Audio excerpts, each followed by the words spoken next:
There's a few different mechanisms by which trauma actually, is created or exists.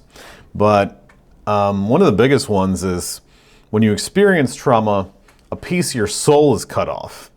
And that piece of your soul then becomes your protector. In some ways, the worst way possible. So best example I can give is hypervigilance. Now, the US Army and the Marines and the first responders and whatever the hell else, they all say the same thing. Everything is your responsibility, especially the things that are outside of your own control. And you're supposed to blame yourself for these things when they go wrong.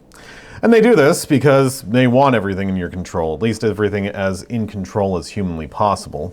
So it's like, oh yeah, definitely do everything to keep yourself alive.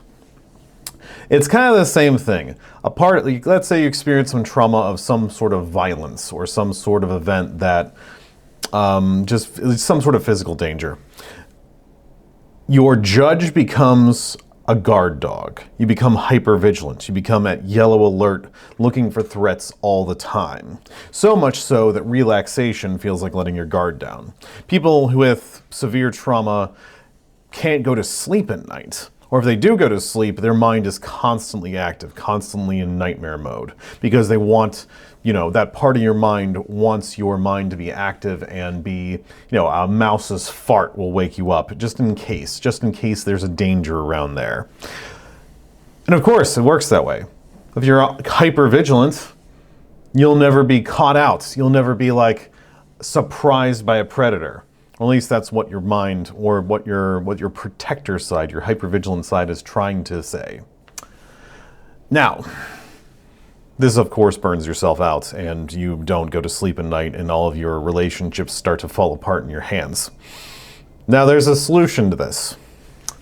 It's learning how to trust yourself and learning how to trust the world. Now this cannot be a lie. This cannot be the world is fluffy and rainbows and everything out there is gonna be there to keep me safe. I live in a land where there's genuine dinosaurs that will eat you. There's danger around the corner. We don't have to lie to ourselves here. But we do have to say, wait a minute. How do I trust myself to be able to handle what the world throws at me? Wait a minute, how do I be able to handle maybe even something that I'm unprepared for, that I need to create the solution for as it's trying to attack me? I know, easier said than done, right? But once you do that, you can start to slowly reduce this hypervigilance and just be vigilant. Just be, hey, is there a threat around? No? I can actually just keep my guard down. Pretty nice, right? Now the counter to that is something like this. That part of you that's constantly trying to keep you safe, it's going to say, what if I'm wrong though? What if there's a danger that I'm not seeing? Now this is where you really, really have to trust yourself. Guess I'll die. Guess I'll have to experience trauma again. Guess I'll have to be heartbroken again. Guess I'll have to experience abandonment again. And I might have to cry a lot. But I have to accept that there are certain things outside of my control that I'll just have to experience. And when we're at that point, it's heartbreaking. Heartbreaking based on the level of powerlessness you're actually accepting here. It's just the level of powerlessness that is actually aligned in objective reality. There are things that are outside of my control and I'm going to get hurt again.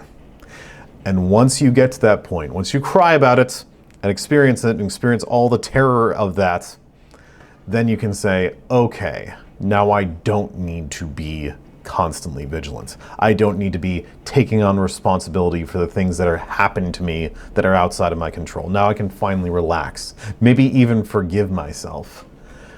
Maybe I don't have to be constantly scanning for threats. Now I can sit down and listen to birdsong. Listen to one of my best friends and not be too afraid of a plane crashing and killing us both. Whatever it is.